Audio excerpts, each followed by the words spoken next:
Here we go. I told Sebi we're starting, so that means we're starting. And this is episode 10, which is double digits for the size up. In just about, I guess, as many months as we've been around, I've been able to record this many podcasts, which is kind of sad. I have to get more of these. And I say this, and it's just one of those things. But anyway, tonight we're doing something totally different again. This is Ted Lasso Take Two. And I have with me two, it's kind of weird, like my one of my oldest best friends, and I guess like one of my newest best friends, who both happen to be fire captains in the great state of Virginia, different areas of the great state of Virginia. It's even greater today than it was yesterday in a few people's opinions out there, at least. But Wells and Rob, welcome to the Size Up, man. What's up, guys? Thanks for having us. Yeah, absolutely. Thanks for having us. It's funny too, because this Ted Lasso show, Rob had not watched it. I convinced him that he had to watch it, and that was a binge in how probably a day and a half. it is one of the positives for the shows. I mean, they're 30-minute episodes, and you could kind of roll through them. An interesting thing about Ted Lasso, though, if you watched it when it came out, you had to wait each week. So Mrs. Pip was watching and complaining about that. And then I jumped in, and then it was like waiting for Friday, just like I am for The Mandalorian. I think Jill and I jumped onto the episodes a similar way I jumped onto the episodes a similar way that you did, Pip, where Jill watched like the first two episodes one night, and she's like, babe, you got to come watch this. And I was like, okay. She's like, I'll watch them again. They're that good. Like, this is a great show. So I think we both started watching all the way through up until about episode 7. And then we had to wait for the last couple episodes week by week. And it was like, oh man, is it Friday yet? You were so waiting for it. Like, cause you're so into this. Like, I just watched the Queen's Gambit. We just watched the Queen's Gambit on Netflix. And I mean, it was great, but I binged it so rapidly. Like, it was like rapid fire, where waiting would be better. And especially for Ted, and that's kind of what this is all about tonight in a way, is Ted Lasso as a leader. And just to give everybody in the Size Up world, a little bit about you guys, Wells, why don't you tell us kind of where you're from, what you do, and I don't know, you can even go with how we know each other, but that's a whole separate podcast in and of itself. Yeah, I don't know. I mean, I was trying to do the math. You and I have known each other, I think, summer '97, so 23 years. Sure, summer '97 sounds good. Does that sound about right? Right in there, somewhere like that. Yeah. So, 23 years. We met up in New Jersey. We started. We walked through the door of the fire department at the same time, volunteering back in the day in '99, and the rest is history. But we had to take separate career paths at some point, and I think you got hired in New Brunswick, and I made the trip south with my family, and so I work in the city of Alexandria, and I'm a captain there. I work at Firehouse 206 up on Seminary Road, and I've been there for about 14 years now. Nice, man. Nice. And too, like you've kind of along the Ted Lasso lines, man. You dealt with a lot of things in your firehouse, because you guys, for the firefighters out there, they were a rescue and engine company where the gear stayed in the middle, because if they had to take the rescue, they went to the rescue. If they had to take the engine, they had to take to the engine. And now you guys are riding the rescue still, I'm pretty sure, right? Yeah, we were really fortunate. We had we still do. We have a really motivated firehouse with a lot of great folks, and we started as a much smaller group, riding, doing a single pull between two units, and we have our medic unit in house. They're great. And then we got upstaffed in June of 2018 after years of that single pull. And so, from a leadership perspective, we went from, 4 people, 2 folks on the medic unit and our battalion chief in house to now, almost doubling in size. So it's been very positive, but it, adds more challenges. You're, adding a lot more personalities, and and that makes it fun. So those growing pains, as you say, literally. Right? Yeah, and to the credit of everybody that works at our firehouse, everyone's really taken it in stride, and we definitely embrace that culture of the fire service family, and that's represented very well where I work. And I'm I'm so appreciative of the folks I work with for that.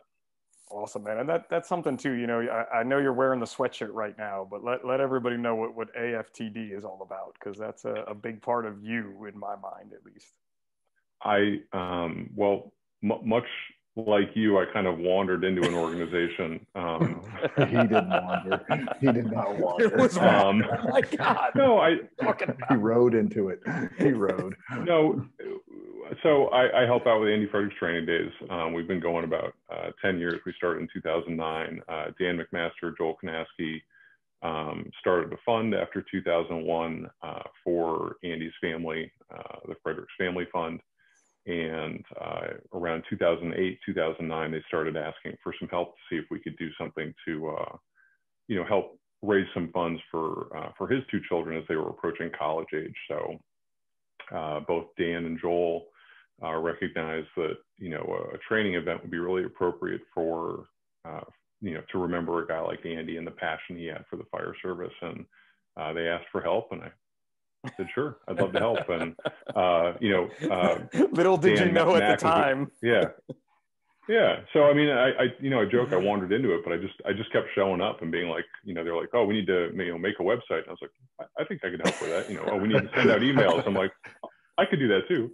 And then, one thing leads to another, but I mean, we have a ton of volunteers in Alexandria, Fairfax, Arlington, and now really the whole Northern Virginia, Maryland, DC region that converge every year that we do it and help us out. And it's been a really, cool tribute for him, and the family really appreciates it. And we've met our initial goal, and now we're a nonprofit. So we have a two-sided mission, or a two-pronged mission to support fire training, and also to help families that have suffered either a serious injury or line of duty death. That's awesome, man. And you guys are like in my book, at least, like the OGs of that small training type conference that you do so well. Yeah. And now they're everywhere for sure. I mean, everybody's doing them, but you guys are definitely one of the first, I would say. Well, sure. We tried to keep it really humble and really focused on the content and nothing else. So we've had a number of folks that have produced some other training events around the country, are former attendees or continuing attendees of Andy Frederick's training days. And, it's really flattering to know that other folks have gone out and taken a model that, we had seen and we worked on, and, many of them have made it better and bigger, and, been able to, kind of pop these things up around around the country, because it really speaks to a need, I think, that's out there for folks that just want,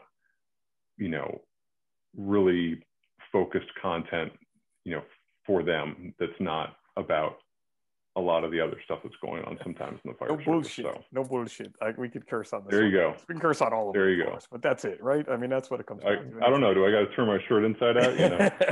It's funny too, because that's something I think we're going to kind of get into tonight when we talk about the show a little bit, and what the legacy it could lead towards the fire services. So I think that's pretty cool. So Rob, this is your second time on the Size Up, right? Because we did the 555 episode. Oh yeah, the FDIC episode. You might. I forgot that one. That was like a drinking episode. That was a firefighter fun episode. Let's call it. But, you're the first. I miss FDIC. No, I totally miss FDIC. We're not getting into that. No sadness tonight, right? But that you're the first repeat guest. Then I guess that's the way this goes. Oh, so welcome as my first episode 10. Yeah. Repeat guest. So Rob, tell everybody who you are, where you're from. What if you listen to episode 9, you'll know what Rob's shirt means, so I don't have to listen to it tonight. But that's for you, Kim. So yeah, I'm 20 some years total in the fire service. I started off as a volunteer, actually in my community, just on a whim. I'm now 18 years career. I'm a captain at Station 2, which is a hazmat station, which I am not generally known for. I'm more into the HCR and Swiftwater world. Most of us are. So yeah, so I've started embracing that, I guess. But yeah, I've been a captain now. I honestly don't know because it's gone fast. I think 2 or 3 years.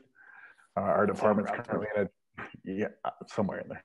well, whenever FDIC was last, right? So 2 years. 2 years. 2 years. Um, uh, our department's currently going through a really big change in that our average tenure somewhere around the 7 year mark. We lost a whole lot of the older generation that had been there forever, and a lot of us were leaning on them heavily, and so we're having our own growing pains, but we're getting through it. I think the senior firefighter in my station, which I have 9 guys under me right now, I think is somewhere around 7 years, 7, 8 years. So it's fun, but in different ways. We all have our challenges, and we get to go across them. I ran into Pip at a conference in North Carolina. He through some kind of like you did, Wells, falling into Andy Fredericks. I started Instagramming for 555 and reposting. That's all I was doing. And then from there, it grew very rapidly. Can you do this? I can do this. I can do this. I can do this yeah, too. Yeah, I kept saying yes too, and that led to now I do the social media for 555 for the most part. I've got a really great partner up in New England who's wicked smart with it. Wicked so smart. She'll appreciate it. But yeah, I don't know how long I've known you now, Pip. It's been a few years, something like that. But 5 time doesn't years. matter anymore. I've learned that one. But it's funny that we're talking about Ted Lasso. There's gonna be spoilers. So for anybody that's listening absolutely. tonight, there's gonna be spoilers, which doesn't really even matter. Like, because this show, today I watched 4 episodes today. By the way, after I did the sitting in the car YouTubing Ted Lasso and laughing, I watched 4 episodes just before we started, because Tracy's like, "You're really doing this?" And I'm like, "I'm really doing this. Like, I want to watch a couple more." But it's a show on Apple TV, and the premise is that an American football coach is hired to coach a British Premier Club football team. Totally different sport there for those of you who don't know. Football in England is soccer in America. We're just gonna end it there. There's a big good Ted Lasso skit on YouTube about that though. But so he's hired to coach this team, and he just goes over there with this attitude of, this can-do attitude. Is that a good way to put it, guys? Or like how I'm gonna make this better, how I'm gonna make this situation better. And I almost feel like it's like us and what we just described in our kind of journeys with 555 and with Andy Fredericks of like stumbling into it. He wanted to try something new. He wanted to help out. He wanted this new job. And that's what he did. So our goal tonight is to talk about Ted Lasso and some of his great leadership qualities and kind of compare them to the fire service and how you can take some of the lessons that, Jason Sudeikis, I've listened to a few other podcasts with him on it. And this show took a while to write. This is a really long and thought out, and there's so much depth to it that we're not even going to scratch the surface tonight with, I think, what we're going to talk about. But it's kind of one of those. It's a very well-made show. It's not, you can tell I think, as you said in one of the other episodes, there's a lot of layers to it. there definitely is. Like there's, you can go any route. And before we got going on it, Tracy got me into watching it. Jill got you into watching it, Wells, and it's one of those ones that even in the beginning, I was like, what are you watching? Like, why are you watching this show about the Premier League? You hate soccer, football, whatever you want to call it today. And she's like, it's amazing. You have to watch. And then you get sucked in. And I think, and what I've gotten response back from the first episode with Kim, episode 9, talking about this, is there's even fire stations that are like, we just have it on now. Like, it's just on the TV, and guys are laughing and picking up different things because it's that type of show where anybody can watch it. And I think there's something interesting about it too, where, I notice in the fire service, when we talk about leadership and we think about leadership, a lot of us look to military leaders, for example. A lot of us look to some of those more traditional outlets. And even though it's a fictional show, what appeals to me so much about it is it's a really good kind of working model for what an alternative approach to leadership could be, where, you know, you're not looking at this from a perspective of, you know, we got to be SEAL Team 6 in the firehouse. That doesn't work for everybody. And so here's a guy, Ted Lasso, that is, you know, just very positive, very authentic, and very engaging. And that it's a really wonderful example to see as in sort of a break from some of the, you know, the drumming that we've seen from years and what you need to be as a leader, where you have to be like this and, you know, military. And I'm not saying there's not value in that, but I think it's refreshing to see a different example or an alternate model for what leadership could look like and be effective. Well, to keep going on that, you know, and the fire service itself has always presented completely new challenges for anybody who tries to come in and teach leadership. I know we had an Air Force colonel come in, and he decided that he was going to spend several weeks actually in the firehouse, and then he was going to write a program for us, you know, a leadership program. Colonel Moyer was his name. He spent 3 days, you know, night and day in the firehouse, and he instantly went, you guys are completely different from anything else. Because there are those moments where you do have to be that straight line, but then there's those moments where you have to start blending because you're essentially at a second home. And I think that's where what you're getting at, where it's that, yeah, you can apply some of it, but at the same time, there's stuff that, how do I say this right? HR probably wouldn't agree with necessarily, but it's got to be done because you live and eat and spend a third of your life with these guys and gals, and that's completely different from most anywhere else. Yeah. I mean, that's definitely something that we're seeing more and more of now when it comes to that leadership training, you know, and listen, I definitely subscribe to that military-ness of how things should be, but it can't be that 100%, right. You know, and I think that's something that, you know, to take the quote, and this is kind of where I wanted to start this anyway, which is really weird that you guys start talking about this, like when you come into the fire service end of it. But, you know, Ted says in that dart scene, you know, be curious, not judgmental. And it's not his quote, it's not a Ted Lasso quote, but that whole scene with him playing darts and talking about that, you know, I feel like the fire service has probably always been, but with the advent of the internet and social media, that judgmentalness, that's what we always are, is we are just judgmental, when we should be curious about exploring different avenues of leadership. I mean, we can learn from anyone and apply those principles to what it is we do, because our job is so like varied, I guess. Yeah, vast, very vast. Vast and varied, right? Yeah. I think it's always been one of the, well, I won't say always. I think something that I've noticed is that we have to wear two hats as firefighters. In one instance, one of the traits that's championed is being able to look at a situation and quickly make a decision about what's going to solve that problem when we're on the fire ground.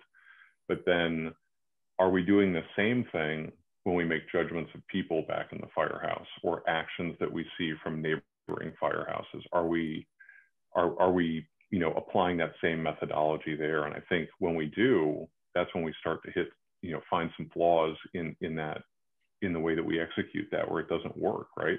We kind of need to be sprinters and marathon runners at the same time, where in one moment, I'm going to be very quick and decisive, but in another moment, I'm going to be working 30 years next to you or 25 years next to you. So I need to maybe marinate a little bit more and take some time to be curious in that moment without being judgmental, because goodness, we are violently judgmental. I mean, it's, but seriously though, I mean, no, you're right. We have an issue. We have, I think, I mean, we almost, you know, I'm not going to say we need to do a safety stand down, because I'm not a fan of that, but we do need to take a hard look at ourselves in the fire service, because we are too quick to judge right off the bat. It's, I don't know. Yeah, do you guys see that? Yeah. No. Like, go ahead. Not disagree. No, like not disagreeing at all. I mean, you're preaching to the choir in that. Yeah. It's one of those and that goes across the board. It's not just in our actions; it's in how they think things. And I say they, and we'll talk more about what they are. But but we probably already know. It's one of those. From one vantage point, it may seem black and white, but if you come from another vantage point, there's a whole lot of grays in there. And I think that's really something that kind of needs to be stop being so black and white, which is to me judgmental. If you say there's only this way or that way, there's a lot of blending. We got to kind of do that. Boy, and what an odd time to have that happen during an election. But anyway, it takes us so much time. Wells, I love that you use that. It's something I pride myself in, is that ability to react quickly to a situation, make a size up, no pun intended there. Course of action, let's go. But when it comes to people and when it comes to us and how we treat each other, we're doing the same thing. It's very hard to detach from that, I guess, is a good way to put it. Yeah. And it's something that I know for sure we need to do a better job of. And Ted is like the ultimate example of that. Now, granted, he's not, pulling up to a burning building and having to make decisions and things like that. He's coaching a football team, but he's really able to do that in all of his situations, both personally and professionally. Well, yeah. we can reference that. We can go. He doesn't go for a tie, right? So he says like it's either a win or a loss. But then what happens towards the end, right? Is that the tie? You got to go for the tie. Yeah. You have to go for the tie sometimes. Which, and again, dealing with the folks we may not want to deal with, let's say, that are the problem children, I believe we've called them sometimes, let's say, sometimes we have to meet somewhere in the middle to make that work, because we do have to make this work. And as leaders ourselves, we know that it's going to work out better if everybody's kind of humming together as a team. And that sentiment with Ted Lasso is unreal in the show, throughout the entire show. So I found thinking about the quote that you had brought up, and I think it's worth just repeating again, which was the Walt Whitman quote that he uses in the dart scene, which is "Be curious, not judgmental." I think what we can do, and what I try and do, is that when we have those moments where you want to just go judgmental, is to see if you can stop yourself and say, why did they make that decision? Or let me try and understand where they're coming from with that before I go to the judgment part. And if we can add that into our decision process, I think we'd all be a lot better off. And I found another quote, actually a friend of mine passed it on to me. It's from Henry Ford, which is, "Don't find fault, find a remedy." Oh, yeah. Which I think pairs really well with that Walt Whitman quote. So I didn't want to get too far past that and not share that, because I really like that when we're thinking about our people. Let's not try and look for fault. And I think, Rob, in your notes, you had said something about not playing the blame game. Yeah, absolutely. I do it. I mean, I think we're all guilty of it, but at the same time, I don't like to push the blame. I mean, it's one of those, sometimes you got to step up and say, hey, this is what happened. Let's figure it out. As you were talking, I was thinking the radio pause. The radio pause before you do anything on a fire scene. You take a half second. Why do you do that, right? And it's the same thing when making the decision with personnel. Take that radio pause and be like, wait a minute, hold on. And then, Wells, you don't ride up, do you? You don't act as the battalion, or do you? No, I don't. You don't. So, and neither do I. As a lieutenant in my department, we know the captains do that, but Rob does do that. Yeah. And has had that experience of riding up as the. You guys have battalions or deputies? Yeah, 2 battalions. We got a North and a South battalion. So I feel like in that position, even more, You know, when you're the we always call them the substitute, which is probably not very. No, it's 100% accurate. I know it is. Because it's when the misbehaving is going to happen.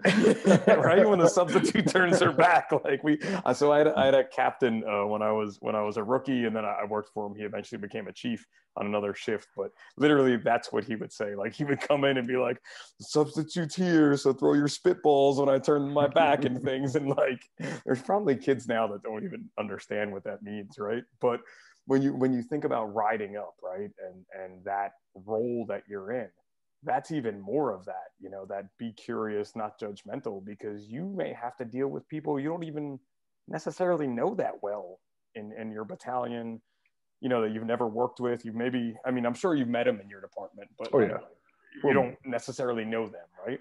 well, but the big challenge, like I said, with us is how young we are. I mean, there's guys and gals who are 3 years in, and I'm just now seeing them, and it's no fault other than mine, probably because I don't vary off my shift too often. But yeah, I mean, you can't go in and immediately make a judgment call on them. It's first time meeting them.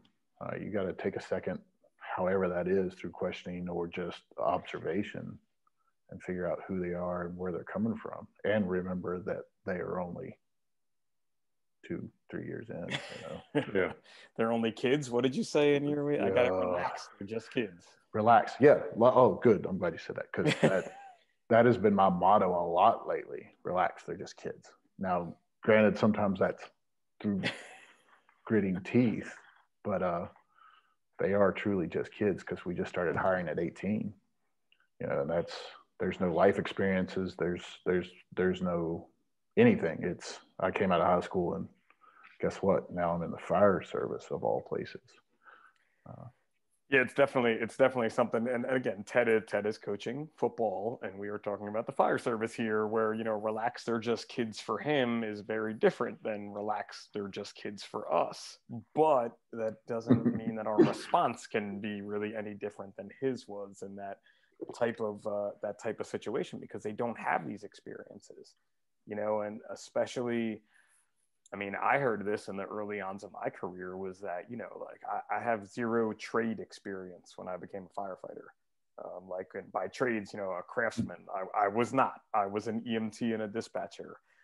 But I brought those skills to the table that some of my leaders were like, "We love you. Please come work for me, because on an EMS call, you're going to do it." You know, ask me to build raker shores or when I was hired. And I'm like, "Oh, what was that you need again?" Right? But when the MDTs came along, who was the guy? Right? We're not there yet, dude. We're almost there. I swear to you. And yes, and going to have almost 18 years in, 17 years in, whatever I'm going to have next year, I am still one of the guys that's running that program. Do you guys still get the printer paper with the little dots on the side that you rip off, or is that? We moved on from that, but it was there when I got hired. When I still started, have it. We still have it. They just the trifold. They won't get rid of it is the problem. Yeah, that's a healthy tradition. That's a good one. Those are good ones to not change. You can't get parts anymore for those printers. Oh, all right. Yeah. You can. You just got to know where to look. You have to find super glue and bubble gum. Okay, how about Southwest Virginia can't get parts for that anymore?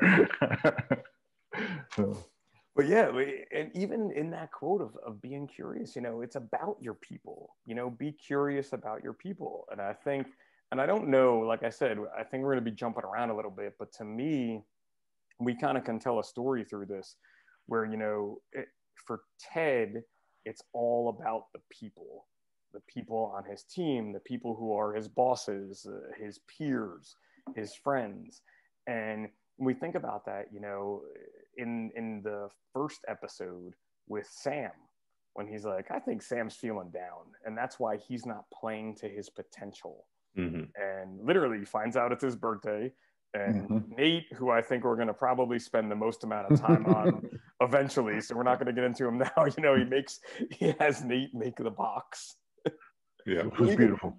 Even before we go to, we'll talk about Sam, then we're going to jump back into the first Nate box a second. But like with Sam, you know, he talks about his people. So when you think of the fire service and as a leader, especially a company level leader, our people are our most important. and how we treat them and how we find things out about them is key. And that's a huge part for Ted right there. Yeah, he takes a lot of time getting to know his folks. And I think, when I was listening to your last episode, your volume 1 with Ted, with Kim, I realized I had the same impression that she did, where we got like 2 episodes into it and I was like, I thought there'd be more soccer. Yeah, exactly. What happened? But much like the fire department, we spend, this much time on incidents, we spend this much time training, and then the rest of it is in the firehouse. So, our job is about the people we serve, but more importantly, controversially, I might say this, more importantly, it's about the people we serve with. And, where do we put ourselves in relation to them as a company officer or as an informal leader? How do we support them and keep that team building going? And we should be spending time on that. That's something that we shouldn't overlook just for personal skills or personal advancement. We should be looking at bringing everybody forward with us as we advance. So let's go deep into something here. And as an officer, should you be serving them, right? Absolutely. And so if we go to Ted and we look at Boss Lady, what did he do every morning? Biscuits with the boss. Which was what? He was serving her, right? Yep. Ooh, careful. But he took the time to research what biscuit it was that she liked. He took the time to prepare it every night prior to, sorry, spoiler, maybe, I don't know.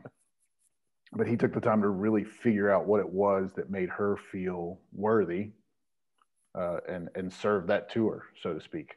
And I think that's really, like you said, we stop looking at, I think our people should look at they are serving the community. I think the officers should look at we are serving our people. Absolutely. I mean, it sounds like, I'm sure we're all preaching to the choir here, yeah. but I suspect that all of us have hopefully all of us have a strong pull towards servant leadership. And the idea that our organization is set up like this, where our fire chief is on top, to me is inherently flawed. It should be, like that. Our firefighters are at top. Our firefighters are the one that are out there, taking blood pressures, putting out fires, doing the training, and then our officers serve them, our battalion chiefs serve them, and it should go like that. For sure. This year, I think.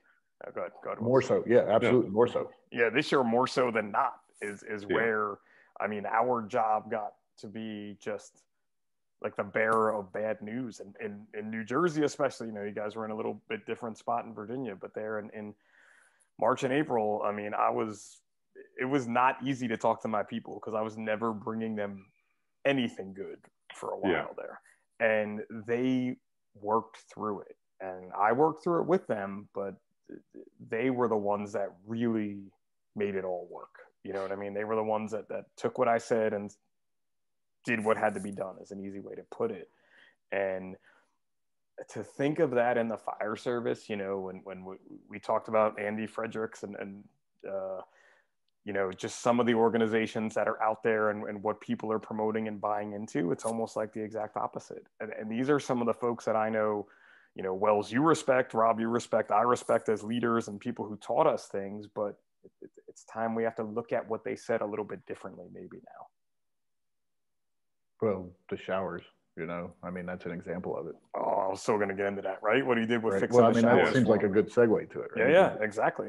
So I'm not even saying it anymore, but like basically Ted made a suggestion box, and a lot of his suggestions were basically from the team to him. Were basically calling him a wanker, which, as he described to his son, is just a man who wants to be alone with his thoughts. Yeah.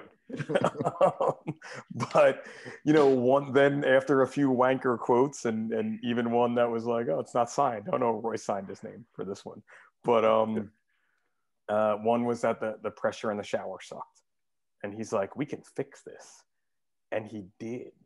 And I know that in my own department, fixing the littlest thing that the guys don't like, or doing the littlest thing that can make their lives a little bit better, goes so far. Huge.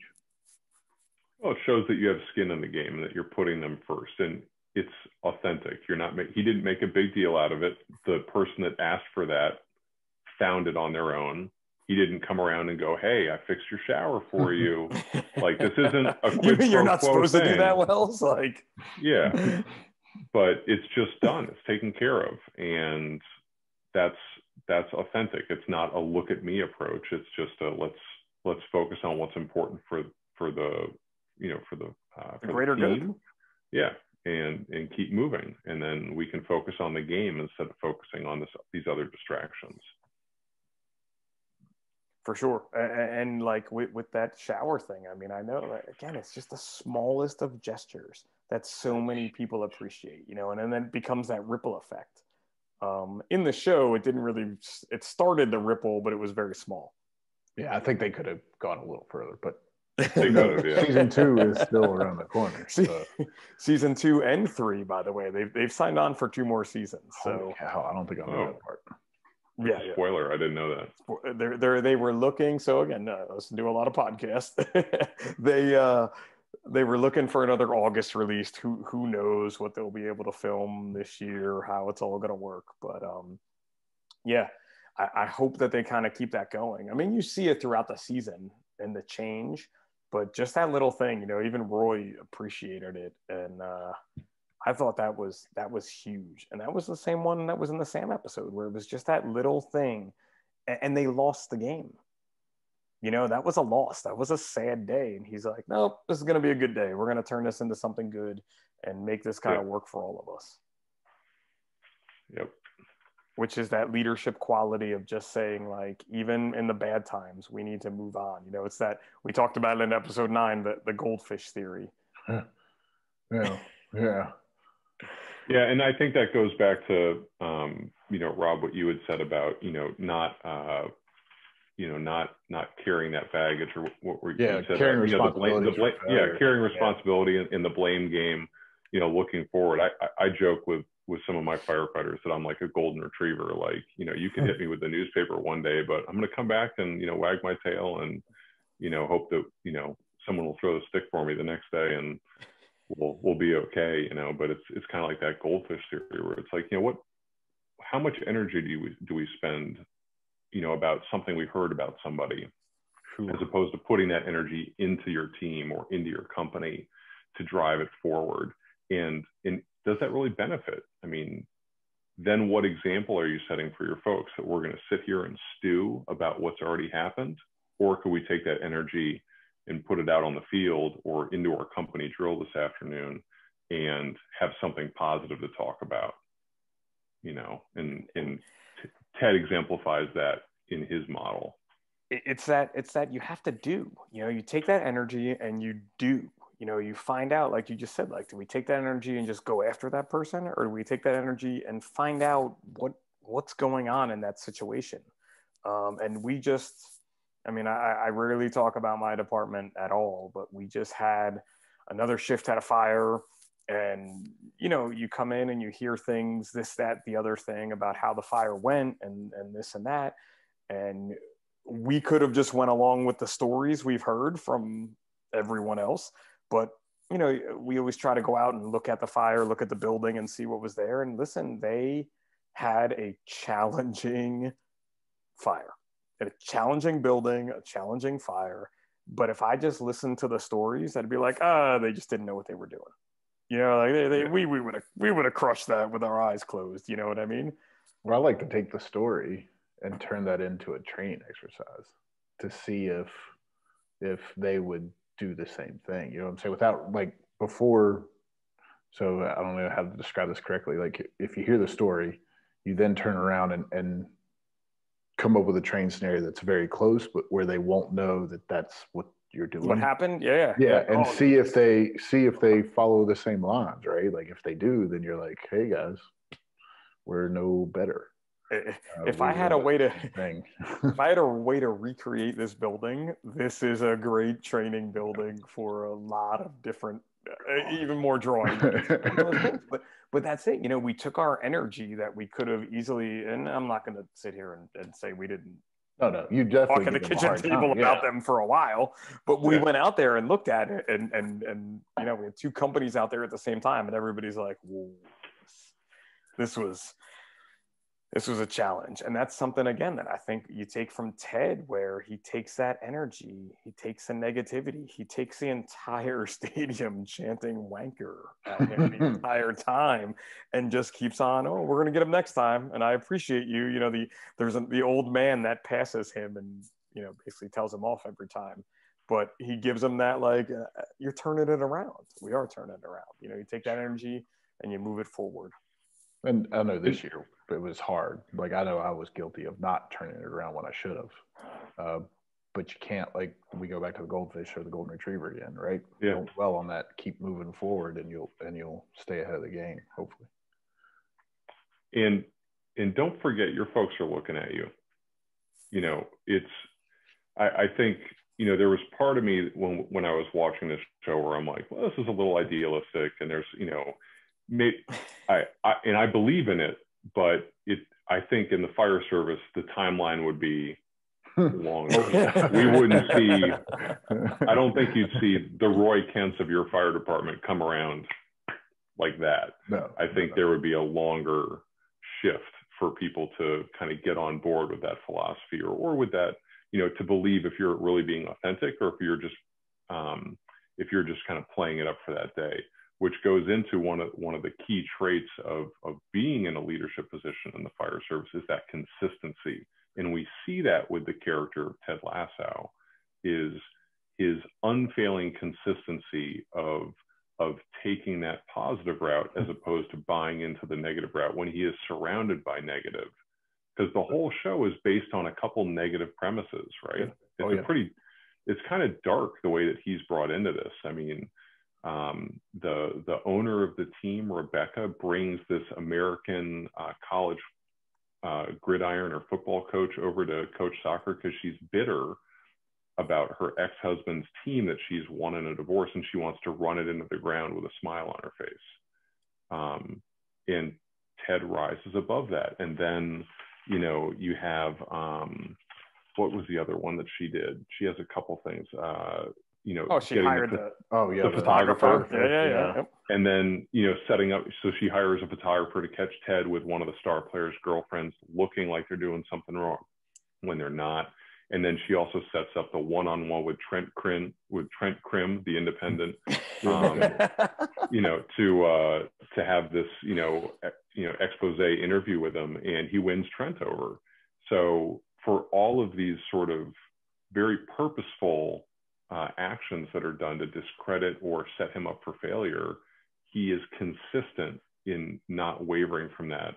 And, while it's a very blunt lesson, I think there's, something you can take from that in terms of consistency when you apply that in the firehouse or with the crew of, don't let those things become distractions. Be who you are and stay on that path.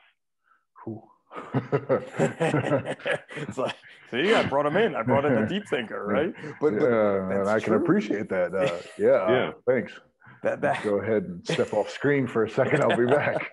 Well, I mean, but think about, and we talk about this in like our officer development class, where it's like, the scene from I Got a Camera Now, I Can Do It, where like Morpheus in the Matrix gives the red and the blue pill. You worked for you've worked for those officers, right? Where it's like, did he go red or blue this morning, or did she go red or blue this morning? And it's like, nobody likes working for that person. Like, you want somebody that's consistent. You want someone where you're going to get, what you're going to get.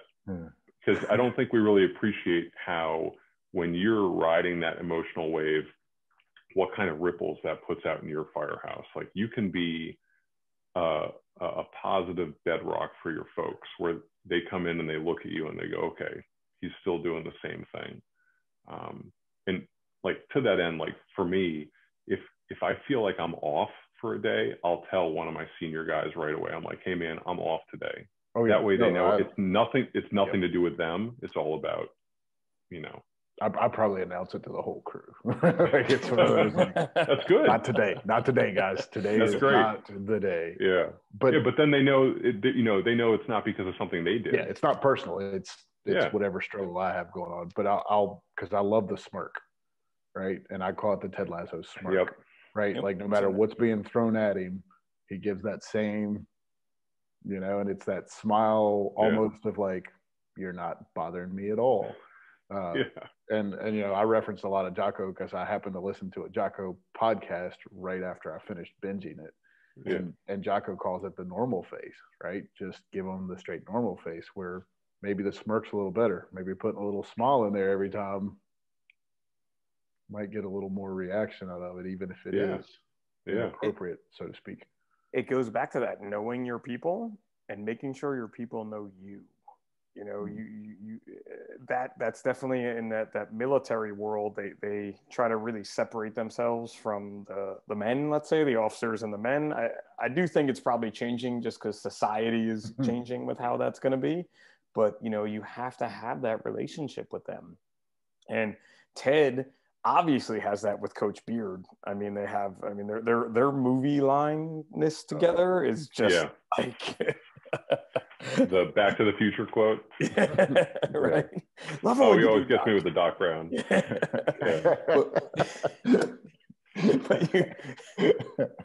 But such a good one. But you have that, like, you need to have that type of relationship. You know what I mean? And definitely, I know with you guys too. And I mean, this is with everybody I know. It's movie lines. You know what I mean? And for me with my guys, it's movie lines. I mean, we quote so much of it.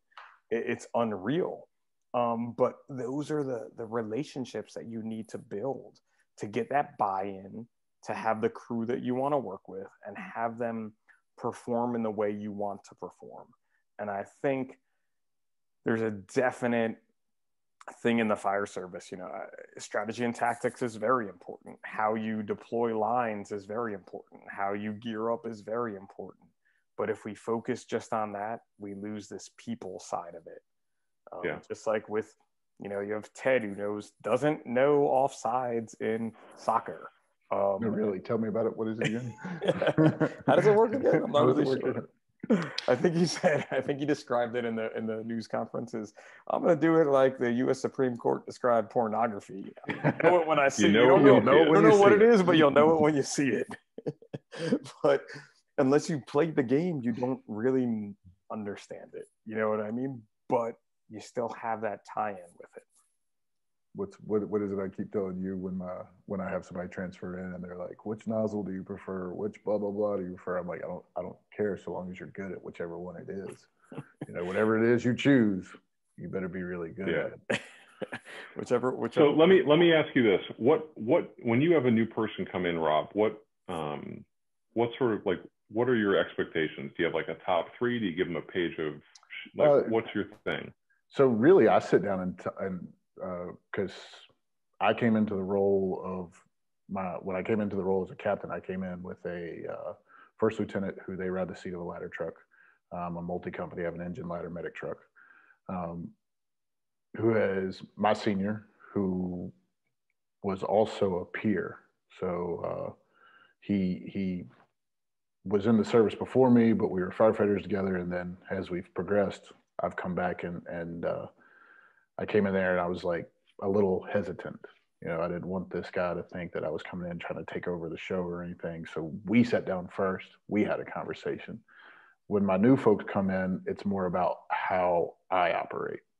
So I don't really put a lot of expectations on them other than, be respectful. Projects I love, like really take on something. I don't care what it is, take it on. Don't put blame. Like that's really one of the big things I say. I hate to hear blame the other shift, right? If it needs to be done, do it. I don't care who should have done it. If we're there that day, that means that we should do it. But really, I try to be really open about how I am. I'm very transparent. I'm not going to beat around the bush on anything. If something comes down the pipe that I don't like, I'm going to tell you that I don't like it, but then I'm going to tell you have to do it. I'm trying to think of my speech that I give them.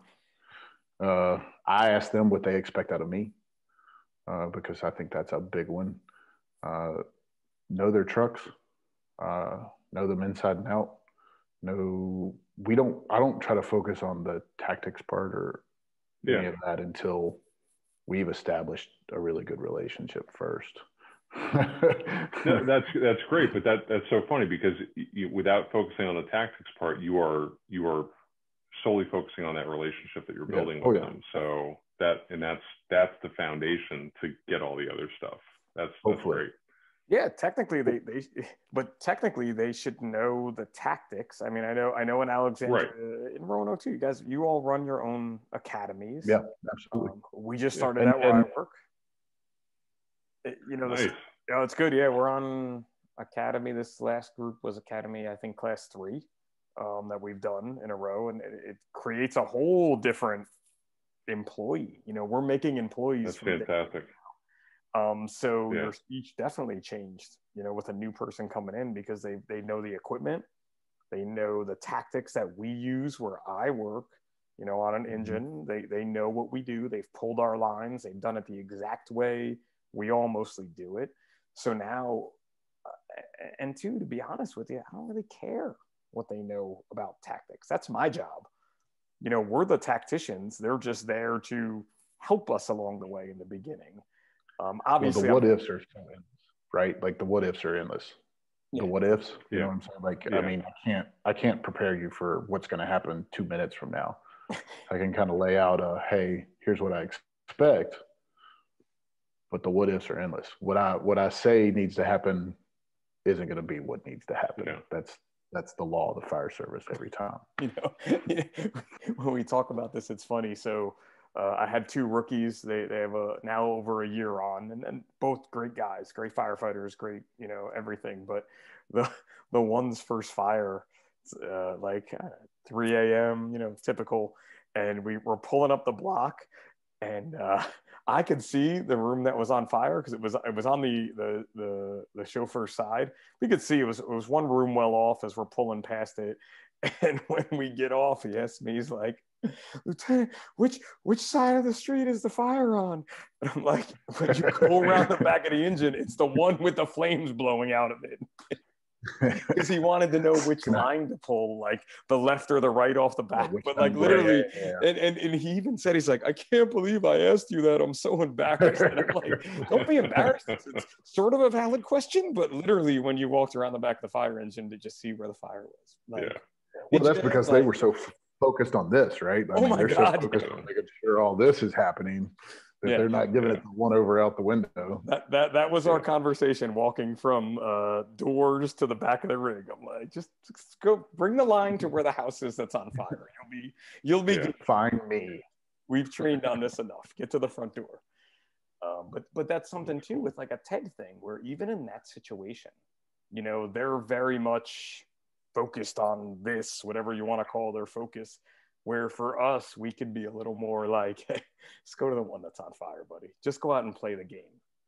But to go back to Ted, he didn't come in there trying to teach soccer. Like he knew that they didn't need that. He knew the team pretty quick off just by, how he, the locker scene, the first locker room scene where he just walks in there and him and Coach Beard just stand, right? They just stand there and they just watch the interactions that are happening back and forth. They see what's happening to Nate. They see what kind of person Jamie is. They see what kind of person Roy is. He didn't come in saying, "I'm going to show you how to play soccer." He came in and really quickly learned.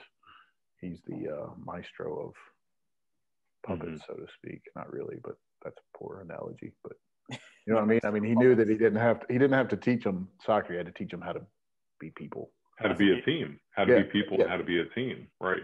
And I think, the dynamic between the number one sort of prodigy star, the young guy, Jamie Tart, and Roy Kent is really interesting because the way that Ted facilitates that relationship could be very similar to what we see in the fire service, where you have, someone who, was a ball of fire and a superstar in their day. And, this is a career that we're in for 20, 30 years. So, they're not taking those licks the same way. And I like how, like, one of the quotes that Ted says is, you don't need to be best friends to be great teammates. And, I don't like it when people come in and they're like, "Well, I just got to work here for 24 hours. Oh man, I need a little more than that. Just a touch more though. I need a little more than that. Just a bit. But that idea of I can put up with anybody for 24 hours. It's like, well, but we're a small department, so I still need you to have some investment in folks here. And I really like the way that Ted approached, he just wears down Roy. Like, Roy is his project. He just, grinds him down with his positivity. And Roy, of course, just explodes every time Ted hits one of his buttons. F-bomb, F-bomb, F-bomb. But the scene that I love the most, other than, well, I guess the first one is the book where he gives him A Wrinkle in Time. What am I? Am I the princess or whatever? But the part that I really like is when he's at the bar. I think he's at the bar at the fundraiser in the show, and he asks Roy. He says, "What were you like when you were 23?" Yeah. And this is something that as a fire officer, I think I've been working on, and I've been getting better about, as a way to use my people, or not as a way to get to know my people. It's a technique that I use to get to know my people, which is asking more questions as opposed to giving answers right away. So, I mean, Ted could come right in and go, "This is what you need to do to be friends with Jamie or to make this team better." But he doesn't do that. He puts the bumpers up and gives Roy,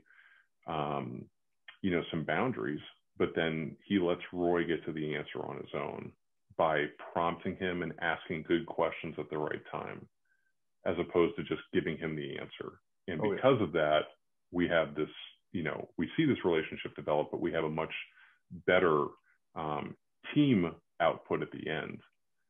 So yeah, and I think that crosses over really well into the fire service. And the Jamie Tart storyline is epic, and it's definitely not over. Yeah. Which I think is, again, as a fan of the show now and a fan of Ted, like, I can't wait to see where that goes, because you're gonna hopefully see Jamie become that person that he really is, where he's not scoring goals and going me, literally me. I mean, is he saying meat? Oh no, he's saying me. That makes so much more sense now than meat. Meat. But the with Roy too, and just bringing Roy along, it definitely helps to have a Keeley involved for sure, which we're not gonna have in the fire service to help us with our people. But that senior man mentality where what I'm writing down right now, actually. What, you're not gonna have a Keeley? Like, you're trying to find a Keeley?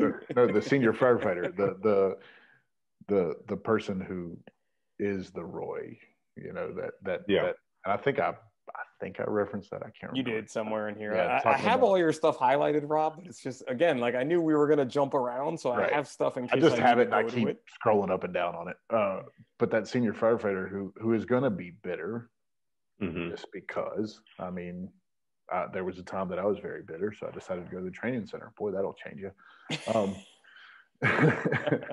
But knowing that you need that person's experience, you need that person's understanding of how it all works, and you just need to get them past that little bit of grumph that they have. And like you said, Wells, that if you give them those bumpers and make them work between them, they're going to bounce off a few times, and it's probably not going to be very much fun for them or you. But I think if you can get them to finally get to the end goal, or click over a new game for a pinball reference there. Nobody's old enough to remember that anymore, right? Then you're really going to benefit from it. Yeah, then you're really going to benefit from it. And it's almost like you start a new game. They're going to become a whole new person for you. Yeah, and we keep seeing Ted have all these. We see him have these challenging conversations with people over and over and over. And how often do we get right up to that in the fire service or in our firehouses and then back off because, I don't know if it's worth it. But there's positivity on the other side of those hard conversations. It's just, are you willing to engage? I'm not somebody that likes conflict. Like, that's been one of the harder parts for me. It's like, I'm a peacemaker. Like, so leaning into those conversations is really challenging. But the way that Ted does it, where the authenticity that he gives it, where he knows that he's having this challenging conversation because it's good for the team. Yeah. And it's worth it because it's good for the team. It's like that Doc Rivers quote from the playbook that I think you had talked about that, but again, I'm going to do what's right for the team. It may not be right for you, and it may not be right for me as the coach, but if it's right for the team, we're going to do this. And a conversation that Ted keeps having with all these different characters is a great example of that. I just had that conversation. Yeah. Yeah. And it's always hard, it's never going to be easy. And it's one of the things that we just have to figure out the best way to do it. And I think Ted goes about it, again, in this fictional world, but in really good ways, because he has that positivity to him. And, part of the Roy conversation in this really isn't even much about leadership, but it's when guys in the fire service are getting towards the end of their career or their end of their time of service. And, just like Roy, they're scared, like what's next? What else can I do when I don't have this? Because this is so important to us, just like a game. Keeley says it really early on with Roy, where it's like, oh, I'm Roy Kent. I'm always angry because I play a game for a living. Yeah, I love that. I'm about as bad as Roy Kent is with impersonations. But you think about that, and oh, dude, I can compare. I can make every comparison to this show. That was actually really good. but you think about that as in a guy towards the end of their career, and that fear, and having to help them transition into that. It's the exact opposite of dealing with the kids, as we call them. Now, I'm not at the end of my career. I don't even know what it's going to be like, but someone's got to help them. So that's my job. Whether they're even a higher rank above me, we need to start to prepare for that, how we're going to get there. Do you get them to just stop showing up for the game? Because that's what Roy was doing in the beginning, right? He was just showing up, going through the motion. Being slow, as slow. Nate said, being slow. Which is fine. I'll take slow. No, that's not true, because when I coach soccer, I want speed. But, how do you get them to understand, I don't need you to go through the motions till the end of your career. I need you to step up and make sure that those who are coming behind you are really ready. The long game, I know we've referenced that before a lot. Yeah. 5-5-5, and that's something that I looked at here was that Ted isn't looking at how do I win the next game. He's looking at relegation for the first season, which, if you don't know what that is, it's basically you get kicked out of the big leagues and go back to the minors. He's looking at that as the end goal for the season, staying out of that. And you have to prepare your people to not relegate, which I think can happen. You have that bitter person in that firehouse. Next thing you know, you're all in the minors. You follow them right down the hole. Yeah, you're right. You're right. Definitely in that hole. And even where Ted says, we're in the Premier League now. What's the league do we go? What league do we go down to? And Coach says the Championship League. Well, that sounds pretty good to me. I like the Championship League. Champion sounds good.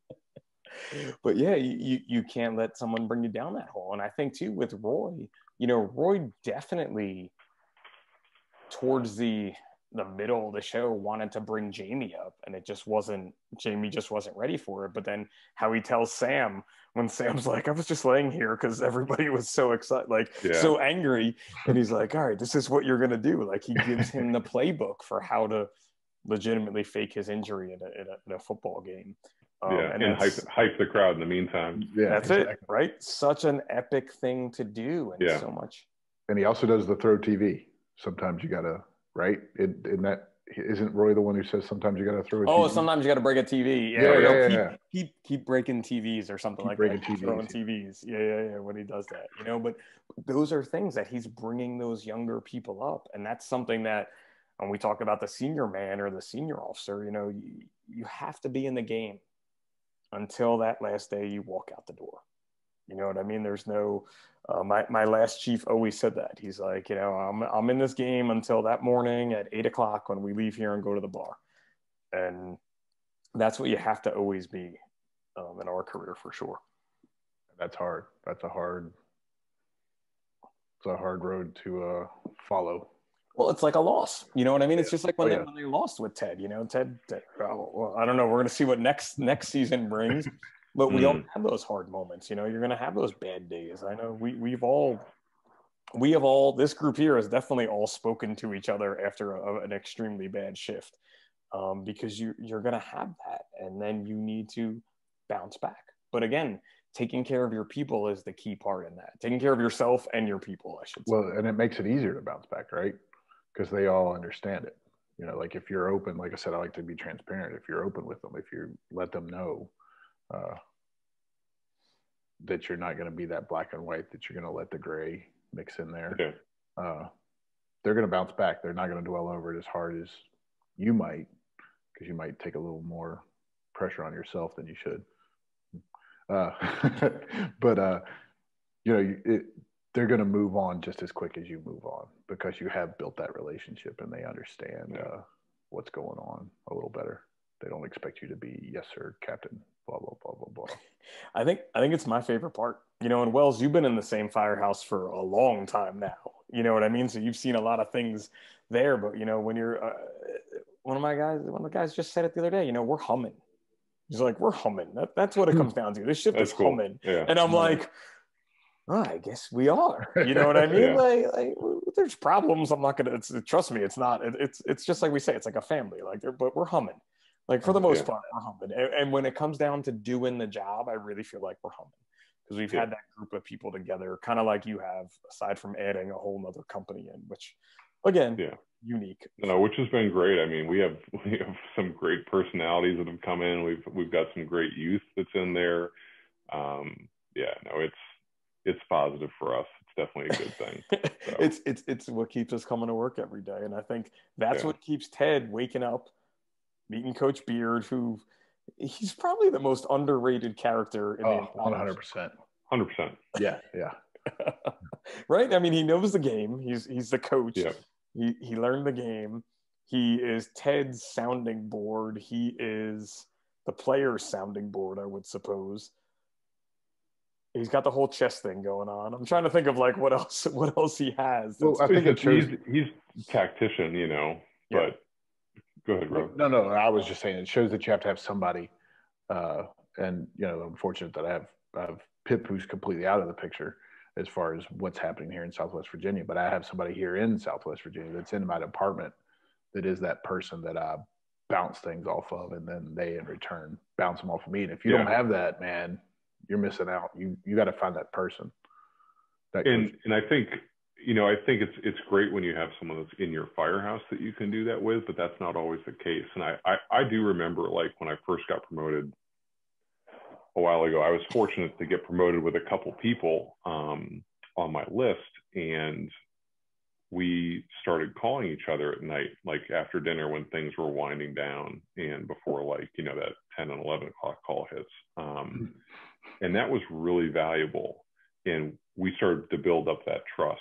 But a lot of times when you first get promoted and you go back to your room or wherever your alone spot is to do your reports or sit in front of the computer, that can be lonely. If you came from a firehouse where it's, you know, 3, 4, 5, 6, 7, 8 firefighters that are all, you know, humming, that are going and gelling and moving along, to get put in that officer role can be really challenging. And like, I think the takeaway from the Beard and Ted relationship between the two of them is, if you don't have that, and you don't have that with somebody on your crew, whether it's your senior firefighter or another officer in the firehouse, pick up the phone. Yeah. And it's like for you guys, it doesn't have to be someone that's in your firehouse, but especially in that first 6 months, that can feel lonely. And that's a real thing. Yeah. 2 years, 3 years. Maybe till you retire. Yeah. But having that sounding board and somebody that, you know, you can kind of lean on and have a little back and forth with, man, that's so valuable as a that's what he does with Coach officer.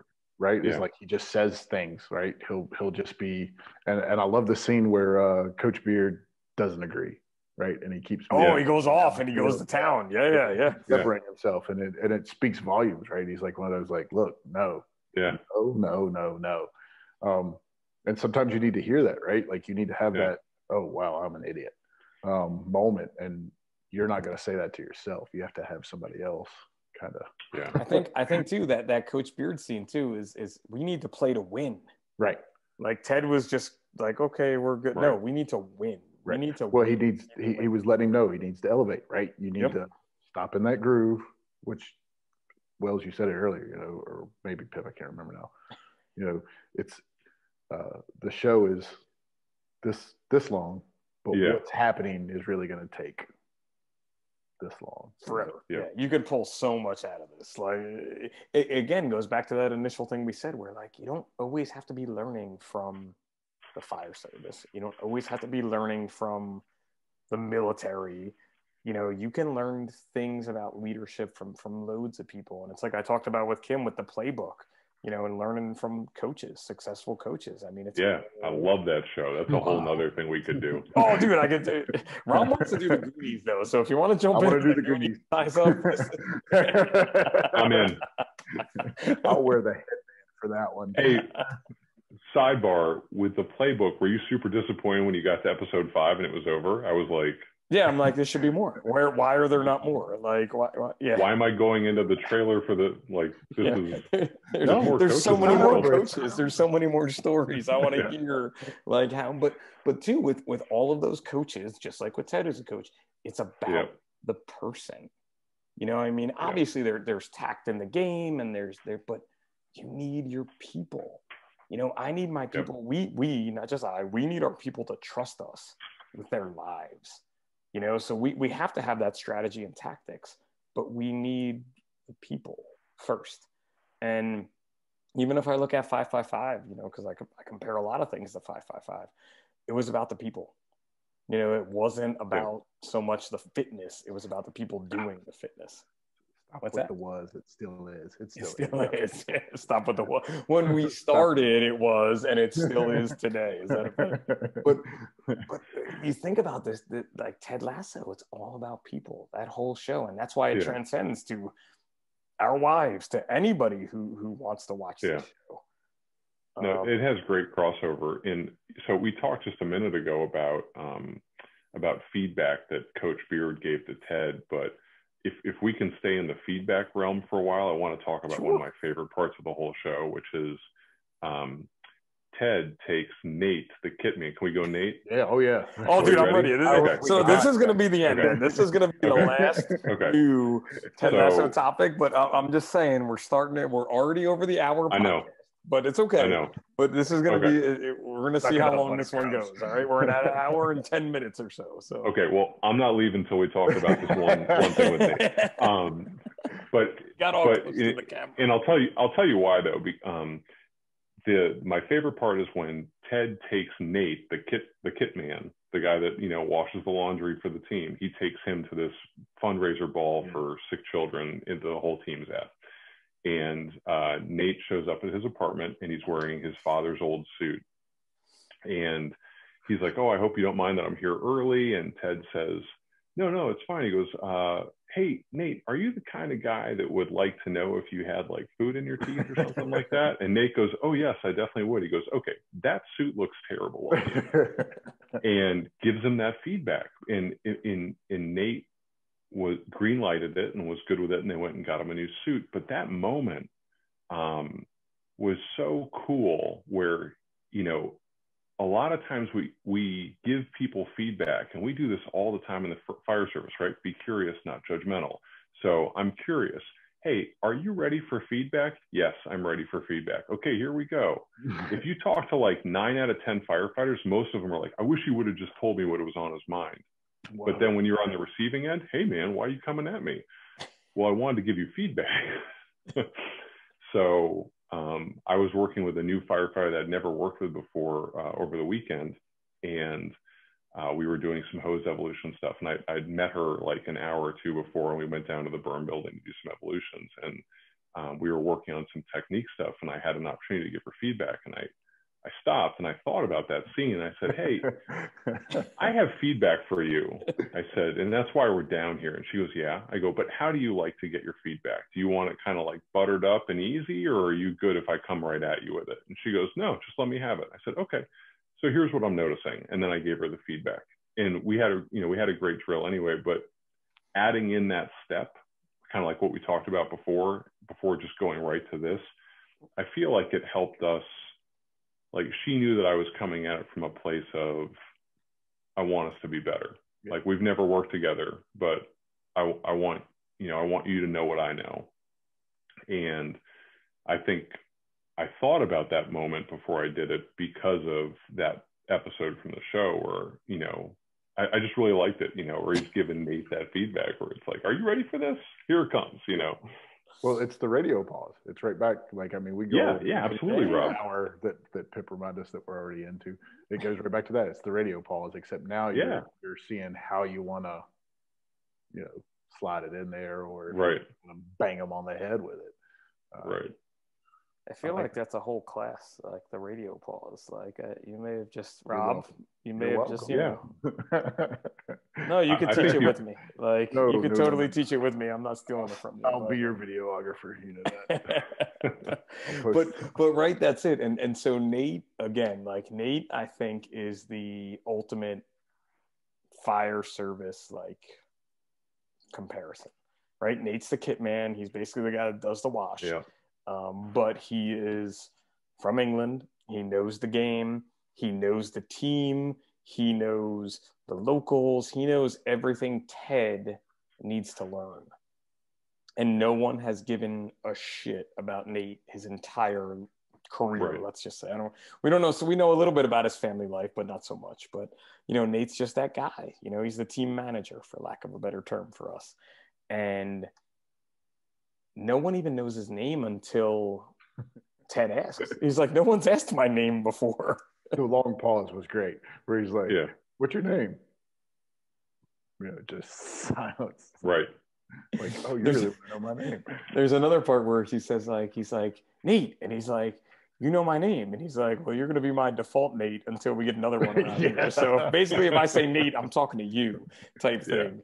And he takes Nate, and eventually Nate gets elevated to a coach position, not before some really good feedback about the team and about everything like that. So that goes back to what you're saying, Wells, is that Nate delivered it in the way that it needed to be delivered at that time, right? Like Ted recognized that it wasn't the time to ask if you mind if somebody tells you something's in your teeth. He knew that right then and there they needed that direct from left field, right field, whatever you want to say. They needed that slap to the face almost. They needed to hear a different voice in that moment than his to separate it and to get the message through. With brutal honesty. Good time to use your other officers, right? Like if you have officers, absolutely, hey, you're stepping up. You're going to say this for me, however you want to say it. Yeah. Or again, too, that's that senior man. I've definitely had that talk with some guys in my firehouse, maybe where I'm like, hey, listen, I can't handle this situation. Like, because if I handle this situation, it's not going to go well, like, for some people. And I don't want that to happen. But if that's what's got to happen, that's what's got to happen. But if you handle this situation, hey, I don't really know what's going on. You know what I mean? Like, and I think that's what Ted did in a really good way with that, where the team needed that pep talk, and Roy needed to hear, your strength is, or your anger is your superpower. Right. and that kind of stuff. And you're slow and you're too full of yourself. And my man, Danny Rojas is like, oh, fair, true. Thank you. Yeah. Football is life. Yeah. Thank you. Thank you for that. Danny Rojas. Oh my God. I could go on about Danny Rojas. Danny Rojas is now, we're going to go even longer. We're still going back to Nate, but Danny Rojas is all of us on day one. 100%. Maybe we're not running around singing our name, but we're all that. Maybe day 3. Day 1 was a bit rough. Maybe day 3. Day 1, we were really scared. But day 1, when you're getting into the fire service, you are that excited. You are that passionate. You want to give joy away for free type stuff. You want to give whatever you can do to do this. Somehow that gets stymied in a lot of people. And it's something that we can't let happen. But I'll go back. Like I said, I had that bitterness, right? So I went to the training center. Why did I go to the training center, right? Because what do you see every day at the training center? That Danny Rojas. Joy. Right? You see that, you're paying me to do this? Are you kidding me? Right? And so you kind of need that as a recharge, and you have to find that. It may not be, I'm not saying, no, actually. Don't go to the training center. No, I'm telling everybody, you have to do it. You need to do it. No, you should. It's the best. But if you can't get to the training center, you need to find your Danny Rojas for sure. You got to find your spark of, oh, that's why we're here. That's right. And he was that good. That was the good part about Danny Rojas, was he backed everything that he said up about himself. And you have the whole exorcism episode that goes on with Danny Rojas that I would imagine there's some firehouses out there that have probably done something along those lines to get the badness out of their firehouse. I think it's a great idea. I can speak the truth of that. Yeah. I can take you to the firehouse where to get rid of the spirits, or to get rid of just the bad. There was a lot of events that seemed to occur one right after the other. So they actually had I don't know how much I should talk about this. But I'm here. No, this is probably the best part of the episode. Like, let's have it. It's the end. Listen, nobody's listening anyway by this point. So they actually had a priest come out and bless the station. That's fantastic. Yeah. So far, it seems to have worked. So I don't know what sort of demons and ghosts were there, but they were there. So. Whatever happens, I mean, that's what you need. I mean, who would think, where it's like, with the kit room, where it's, Ted, do you, and we said this with Kim, Ted, do you believe in ghosts? I do. I do. Importantly, I want them to believe in themselves. Good way to end, I guess. I don't know. No, we're not done. We can't end on that. We have to talk more about Nate. We have to talk about Nate, because there's something that Wells brought out in the notes that we shared, and it's about, when you have those young guys, they have ideas. They are people. They have opinions. They have ideas. They have everything. The person, not the position. Yeah. Granted, we may not, always want to take them, or I gladly tell them I'm more than willing to listen to any of your ideas, and if they suck, I'm going to tell you they suck. But we have to let them give us that feedback, and I think that's something in the fire service a lot of people do not do. Well, that's what I tell my folks. I tell them, I'll go with your plan, absolutely. But when it doesn't work, we're not doing it anymore. Yeah. It's one of those, like, that's the end of it. Like, I have a very strong firefighter who likes to try the new things. And I always joke with him that the only thing he's good at is fighting fire. But I tell him, he'll come to me and be like, hey, I want to switch up the bumper lay. Yeah, absolutely. Let's do it. But the first time it doesn't work, it's over. It's one of those, like, well, I shouldn't say the first time, but the first time it screws up majorly, it's over. A lot of times that's a great learning lesson, though, because they, without experience, they see something and they try something and it works for them, but that doesn't mean it's going to work for the whole. For the team. And for the team, exactly. And that's a good learning experience for them. It's something you have to let them then try to do. Nate's play. So to go back to Nate, I mean, that's his play, right? Like, he lets him try his play to see if it works. Oh yeah, the whole way that's such a great scene where he's like, does anybody have any ideas? And then Nate's like unfurls his paper. He's like, is this yours? He's like, he goes, I'm sorry, I have a hard time hearing people that don't believe in themselves. Yeah. And then he says yes, and then he like whispers yes, and he's like, whoa, stop yelling,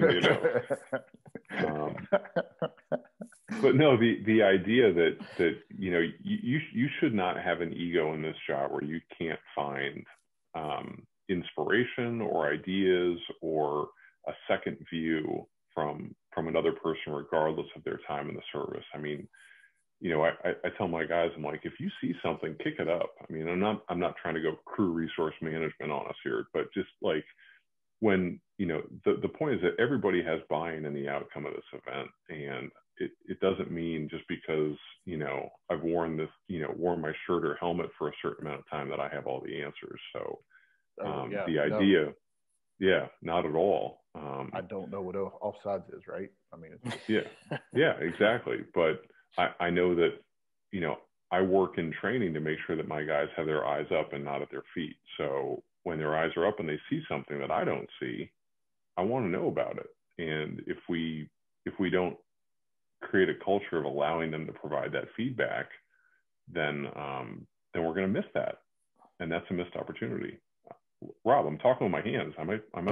You may be from New Jersey, Wells. No, I don't know. you may be from New Jersey, not Vermont. What do I do? What do I do? Spend a good amount of time here. It's funny that you said eyes up, right? Because Yeah. if you, I don't know, did you do soccer at all? Never. I know Pitt. It was short and tragic, and then I transitioned to another sport. But yeah, mine went the other way. The other Okay. sport was short and tragic, so I found soccer. And one of the things that I always taught my kids when I coached kids was eyes up, right? Like you. Yeah. That's where this is where it happens. It's not down here at the ground. Yeah, you can't keep watching your feet. Like I love the cool things you're doing with dribbling the ball, but dribbling the ball doesn't score the goal. It's using the whole team. Yeah. You have to see what the whole team's doing to be able to score that goal. Yeah. So you gotta have those eyes up. So I loved hearing that. That was great that it ties back into Ted Lasso being a soccer coach. It goes right. That's a good wrap. Yeah. It's a good like first day speech, like eyes up, like that you just picked up. I wrote it down, like it's stolen. Sorry. No, do it, man. Do it. I mean, I think, again, all the good stuff that we've gotten is from people before us that that we listened to and paid attention to, and were kind enough to try and make us better. And I think that's, we look at the way that sometimes we have certain departments and certain crews that treat new folks. It's like, man, why don't we treat rookies the way that, the professional sports treats them, where it's like they're lifted up, and I'm not saying we need to put every new person on a pedestal, but we also don't need to be, like locking them in closets either. We should take that youth, that knowledge, that exuberance, that joy, the Danny Rojas joy, and, pump that into our team to maximize it and use that as a way to push the team forward, as opposed to, I just hate the, shut up, rookie, you don't know what you're talking about. Like, this is a pretty common sense job. Everybody has an opinion. You know what I mean? It's one of those things where like we have to work with this. We have to make this better. And everybody likes to say like, oh, make it better than you found it. Well, we keep doing the same things over and over again. Yeah, you got it. Is that going to happen? I'm a little confused here. Now, look, like, I mean, I clean toilets, I wash dishes. We all do those things as we're coming up along the line. But at the same time, when it comes to like, well, what do you think about this? Does this work? You want to try this? You tell me. My good buddy Ron Smith is all about mental snapshots. You take mental snapshots of things. I have way more mental snapshots than someone with 2 years on the job. And I have no problems telling them that. But I'm like, you need to take your mental snapshots too, because you may see this differently than I do. And that's where we're going to grow together. I just have a boatload more. That's the one thing that I have a hard time with, and I catch myself, is awareness, right? Like you said, the snapshots allow me to build a picture really quick. The collage, I guess, goes together really quick. And I'm trying to get them to understand that, right? Like they should always be looking at this and this and this and this and stop with it goes back to eyes up. Stop focusing on one and really start looking and snapping those pictures so you can put it together. It's hard, but you got to do it. It's crazy how we came up with all of these things here from this show. That is just like, I didn't watch every episode tonight, but now I have a feeling I'm going to go back. And it's funny because Finn asked me today, he's like, you're doing another size up about Ted Lasso. He's like, can I watch this? And I'm like, I think you can. There's definitely some Keely stuff in there that I'm like, oh man, now I'm going to have to explain some things that. Well, you do like I do my oldest. All right, I'm not telling you can't be in here, but here's what's going to happen, right? There's going to be some of this in there, and there's going to be some of this in there. If you want to talk about it, it's going to be after the show. Not while we're watching it. It's going to be after. I don't know. I don't know if I'm ready for Finn to ask me those questions, but there's so much to learn from it, and it's such a great show. What do you got, Rob? I know you got something else. Yeah. So can we not talk about Nate enough? We can still talk about Nate. Well, no, like you said, when you go back and watch it, go back and watch it. The thing I picked up on was the slogan, right? The I don't even know how to say. Oh yeah, you got it. I highlighted it. Firmus Victoria, which if you start to Google it, you're going to find that it's basically on the path to victory or the steps to victory. So if you take everything that we've talked about, right, and make those the steps or the path, it's going to be a win. You might not see the end, you might not see the trophy raised or whatever, but if you've laid that foundation for those, for Roy and for Jamie Tart and the whole team, man, they're going to get to raise it one day, or hopefully somebody right immediately after them. It's all about the path, right? Yeah. It's not about the victory. No, it's about the path. And in the fire service, it's definitely about the path, because in reality, we don't have victories. I mean, we put fires out, we save lives, you know, we do these things, but it's the path that gets you there. Yeah, that's the small part, right? Yeah. Most of the people listening to this are on the job or volunteers or whatever they are, and they understand that. They have to understand that. If you don't, it's time to start. It's time to. No, it is. You're right, Rob. If you don't, it's time to. It's about your path there. It's about your 24 that you're working, or your 48, wherever you are. You know, and like you said, the biggest part of this is the people together. Yeah. You know, and I think that's my favorite part about the path. And I know because of 555, because of Andy Fredericks, you know, Wells, you have met, just like we have met, people from around the world now, who are on this path together. And that's the happiest path for me, I think. I love my department, love my crew, love everything, but expanding that path has been huge. It's the recharge. It's the recharge. It's absolutely the recharge, and that's the best reason. You know, even if you feel like, you know, you've seen a class or you've done a class, like, challenge yourself to get out and go to some conferences or go to any one of the small ones or the big ones or whatever, because you're going to meet folks, you're going to be engaged, and it's going to be the recharge. I mean, we hear that all the time every year. Man, this is the recharge I need. And then if we cancel a year, oh my gosh, I need my recharge. Okay. But it's but I think back to the episode you did with Tracy, Pip, where you talked about, like, improvement, not perfection.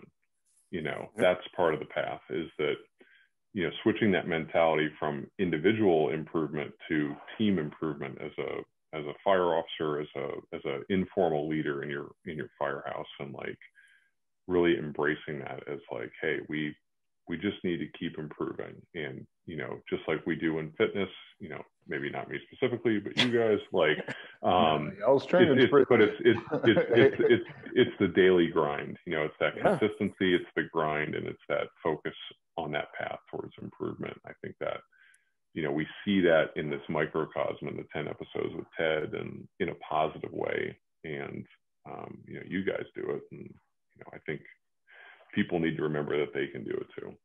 And the fact that they didn't win, they got relegated. So now we have a whole nother season of, like, I don't even know. I mean, I know what relegation means, but what are they going to do? You know, how are they going to do this? You know, they're going to lose some players. You hope not, but Ted's going to have some new players to deal with, I'm sure.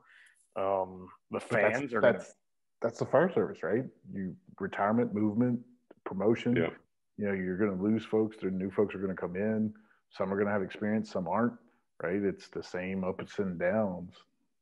Well, that's one of those things too that I think the leaders of the past, they were about perfection.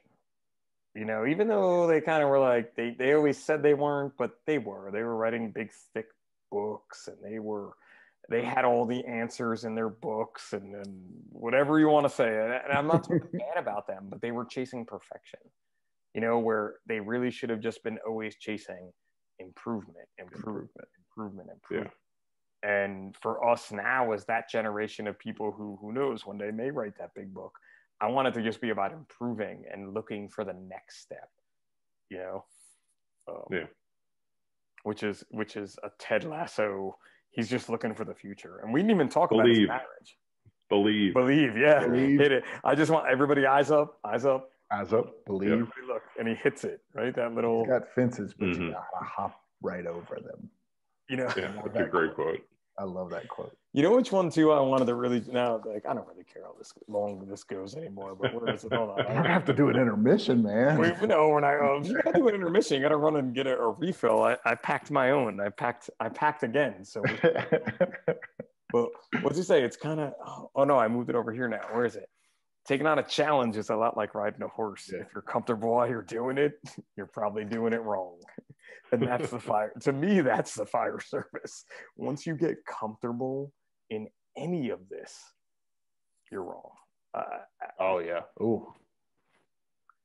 I learned that in paramedicine. Like I was never comfortable as a paramedic. Like I'm way more uncomfortable than I am as a firefighter because it was just who knows what I'm gonna roll up to next type thing. Yeah. But I like it. I like all the things we've talked about. Is there anything more on Nate too, real quick, before we end tonight? I know. I felt like we were going to go deep on Nate. Easy, man. This is not that podcast. We're not. Never that podcast. But you think I felt like we were going to deep dive on Nate. That still doesn't sound good. Keep looking. I'll be right back. Yeah. So we are going to go because he's running. But I think with Nate, there's so many things you could teach someone new coming in. When we talk about these younger kids coming in, this new generation, and Wells with Rob running away real quick. You and I were that generation. Yeah. We were young kids together, and we were in fires as young kids together on a hand line in a fire. Think about those days between you and I, as opposed to what it would be like now. And I'm like, oh my God. I can't believe they let us do some of that stuff. But I mean, I would say when you look at that, like, you can't believe that. And that's Nate. Ted took this younger kid who was kind of timid, kind of not there, and he built him up really quickly, which is hard to do in the fire service for sure. It's going to take longer, but we have to do that with these folks because, like Rob said, we're getting them now. I think our youngest employee in my career was like 19, maybe 20 or so. Yeah. But it's still young. No, I have a new guy that came in, and I think he's 19, just turned 20, or just turned 20. And again, just ball of fire, great, squared away. Can't say enough about him, but I think about, there's a quote that my dad said once where someone's like, what do you do when you have a highly motivated person like that? And, he's like, get out of their way. So Nate's an example of someone that, has a little bit of a hard time believing in himself, but he's motivated. Whereas Roy needs to believe in himself again, but isn't as motivated. So it's interesting how Ted motivates each of these characters independently, but I think Nate's a good crossover to that joy and that exuberance that you see of someone who realizes what they can become once you allow them to have that space to grow. And Ted facilitates that. He doesn't inhibit this kit man's ability to provide feedback and to provide input and to be part of the team as opposed to just an accessory to the team. And that's pretty inspiring of the ego that he doesn't have. He puts his ego aside, and Beard, as his right hand, immediately recognizes that and also steps out of the way and encourages it. And they listen. And that's something that, I know when I was newly promoted, like I wanted to demonstrate competence by showing, but listening is the harder skill, and letting other people do that talking and then listening to it and maybe implementing some of it is where I think you get more of a, maybe more traction when it comes to the team building and then alternate ideas and other perspectives. Other perspectives, Nate is all about the other perspective, and a lot of times he's in the right perspective for sure. Especially when it comes to the game. I mean, but that end of just knowing your people, putting your people first, and I think that to me is the biggest takeaway from the show is just building the people up from there, and how Ted goes about that is just classic, and it's knowing his name, and it's calling him by name. Hi Nate, how are you? Nate the Great. Nate the Great. And I could never be as positive as Ted Lasso is. Like it's just not me, but I could try, and if I keep trying, like that's the key. That's the path to victory. That's See what you did there. I do see what you did there. Well, you know, Wells, like you ended, because Pip shared those. You ended yours like, let's see here. This means not having an ego about the top dog or being the boss. Don't overlook good ideas and critical feedback just because it came from someone in a different position. And then I ended mine just to show you we're all on the same page here. I ended mine. And you didn't see this either. I saw this. Right. They didn't see these. Like he shared them together, so we didn't see it prior. I ended mine on that's what makes a team. The little nuances you learn about each other or your profession. Constant growth is the key to success anywhere. It's the same sentence almost, just in a different in a different way. But that's again, like I said, when this whole thing came up, and I'm like, Wells, let's do one about this. I'm like, I think Rob should be in this too. You know what I mean? It's one of those things where we have so much, you can learn so much. And I think as we're kind of wrapping up here, because we're definitely, I don't even know, maybe longer podcasts are better. I don't know. I'm still trying to figure this whole thing out. But, you know, there's a certain someone who does them for 3 hours. I'm just saying. There is a certain someone who does them for 3 hours. He not only does them for 3 hours, but there's a man who is mostly silent the entire time in the room, except for epic movie quotes and an occasional question about like what a military thing is. And I do hope to have him on this show someday because I got to meet him. Awesome dude, Echo Charles. Yeah, anyway, that'd be cool. It would be, dude. When I mean like a great 5-minute conversation, it's probably one of the best ones I've ever had in my life was with Echo Charles. And I'll keep that one to myself, but if I could have him on here as a guest, it would be cool. But you have that thing where you go longer and now I'm getting into podcasting, but it's changes. And now I totally forgot what we were getting to. Constant growth, key to success. What else?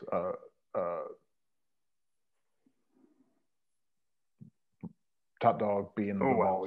See, Echo Charles told me about nanoseconds of quietness. You can't have that. But it's hard too when you're not in the same room with people. Where if you're in the same room, it flows so much better. Where when you're doing the Zoom thing, it's much harder. My hands are in my face now. But you know, I think when we compare the fire service to Ted Lasso, there's so many leadership lessons we've talked about already. But let's end this on a big note, and you can do a quote, you can do just whatever you want to do to kind of end your Ted Lasso fire service comparison. Who wants to go first? That's the easiest way. I don't want to put you on the spot, but I am. Does it have to be? There's only 2 of us, Rob. You're putting us on Pip. You're putting us on the spot. He's Rob, I'm Pip, which I know. I gotta. You actually knew Rob. I knew you as Rob. You did before Pip really was anything. I can go there. Does it have to be Ted Lasso? It doesn't have to be Ted Lasso. No, I think so. My work email has a quote that I really lean heavy on, and it's Aristotle's. Now I can't remember it because I'm pulling a blank. We are what we repeatedly do. Therefore, success is not an act; it's a habit. And I really lean heavy on that, and that you have to make the habit. You can't just have the one thing happen, one great moment, and think that you're going to ride that out. You got to continually to build on it and make it a habit of every day. Just like we got done talking about every day, try to make something better. Whether it's in you, whether it's in the department, whether it's in your community, whether it's in the relationships you have, wherever they are, you got to take that step. So I think that's a pretty good one. And this year means more than anything. It's been hard this year. Like I will admit, I'm guilty of not doing a lot of the things that I preach. But at least I can recognize them, right?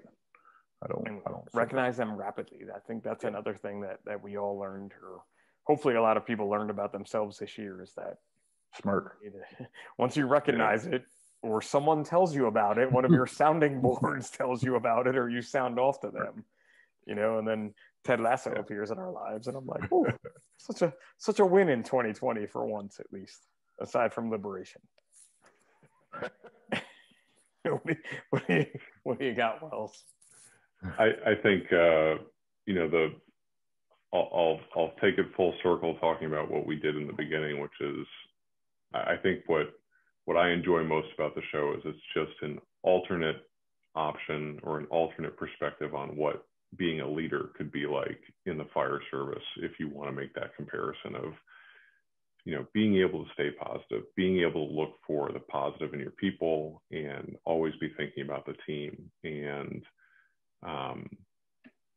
the judgmental thread that runs through the fire service needs to go away. But one of my favorite quotes from Meditations by Marcus Aurelius is, "Your mind will take the shape of what you frequently hold in thought, for the human spirit is colored by such impressions." And when we think about Ted makes a choice. We have a choice about what our attitude is, and we have a choice about our actions. And we have a choice about where we focus our thought. And if we focus positively and forward, like that golden retriever, then that is infectious. And you'll find that people in your crew will stop, I think, focusing on the negative, and that, makes a big difference when you're spending 24 hours, 48 hours, 72 hours, or a career with people that you're relying on for your safety and for your effectiveness being able to do the job. So, what you hold in your mind will color your thoughts and color who you are as a leader. So keep it positive. It's all about that positivity. And that is probably one of the best ways I've ended a podcast, I think. Like, right? And again, it's weird because with Jeremy and National Fire Radio, when we talked about doing this, it was like, your personal size up. Yeah. And I kind of got a little scared with this episode, even more than my last one with Kim, because we related so much to Kim's life. But this one I thought would go too far into the show or into the fire service. But I can't thank you guys enough for sharing your own personal thoughts on this and how this affected your personal size up. And I think that's a big deal for everyone to kind of take something outside of the fire service and bring it into when it comes to being positive and moving forward. And I cannot wait to see Ted Lasso season 2 and what my favorite football team, the Richmond Greyhounds, in their fictional world, although they do have a website. And there is a YouTube that Ted calls, oh God, what's his name? Jose, he's in the playbook. The football. Jose Mara. Yeah, it starts with an M. I can't pull it. Yeah. I'm not good with names. But Ted literally, it's like a phone call between the two of them asking about, like, Ted needs advice. That's great. Basically. So you see that on YouTube and I'm like, this is amazing. I love it. But wow, that is just pretty much, again, the best way to wrap up this show. So if you guys want to share, because we always end up sharing where people can find you if they want to learn some more about you, Wells. I know you're not Mr. Social Media and you're like, what's going on here? But definitely Andy Frederick's Training Days. Follow that. What else do you got? Check out frederickstrainingdays.com.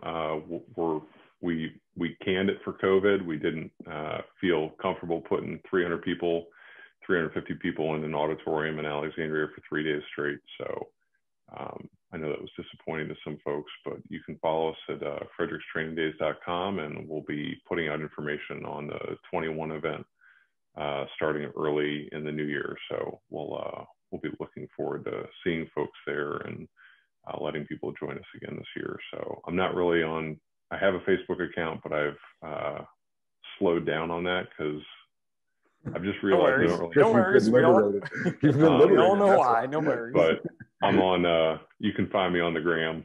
So that's about it. Yeah. Where do we find you on the gram? Then you got to do your ad. It's probably just my name, but it's a private account. So I post very little fire service stuff. It's mostly like my kid riding a bike and painting the house and stuff like that. So WellsPWilson.com. WellsPWilson.com still exists. I don't know if that still exists.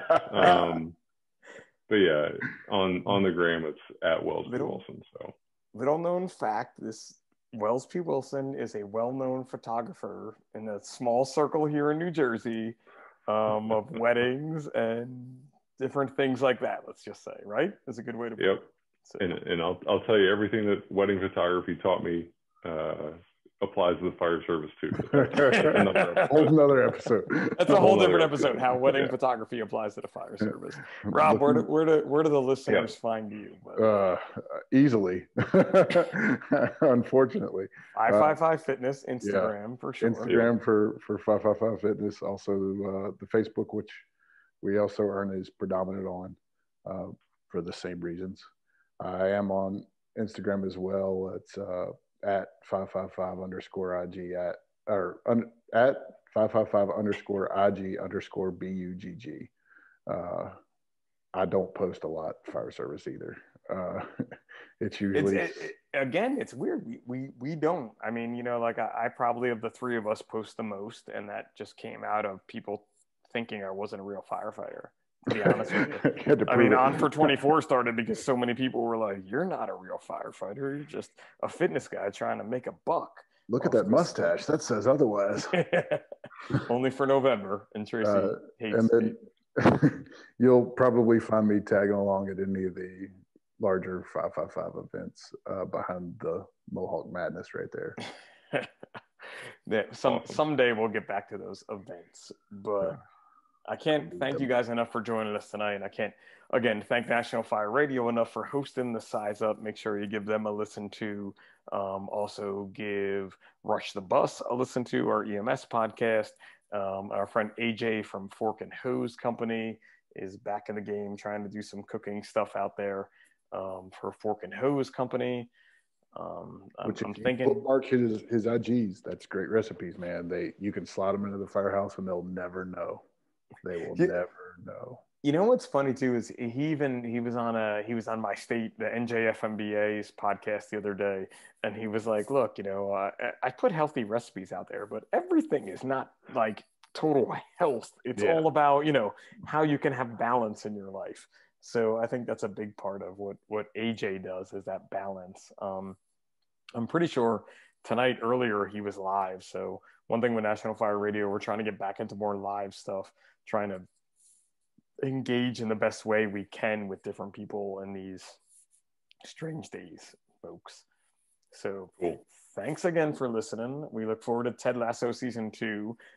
Jason Sudeikis, anyone from Ted Lasso that wants to be on the Size Up, by all means, we will gladly. I have a great panel now. I know Kim would kill me if we had someone from the show on and not her. So maybe in a few episodes we can talk about this again. But I might do the same. Let's get Danny Rojas. You want Danny Rojas? Danny Rojas. We didn't even talk about that chants. Of all things, imagine the fire service if we had chants, like British football chants for people. I think of so many good ones that would just. No, that could go either way, man. It could definitely go either way, but that's the whole point of it, right? Some days you may need to hear your chants not so good. But awesome, guys. Well, thanks for listening, and I'll catch y'all next time. Thanks, man. Thank you.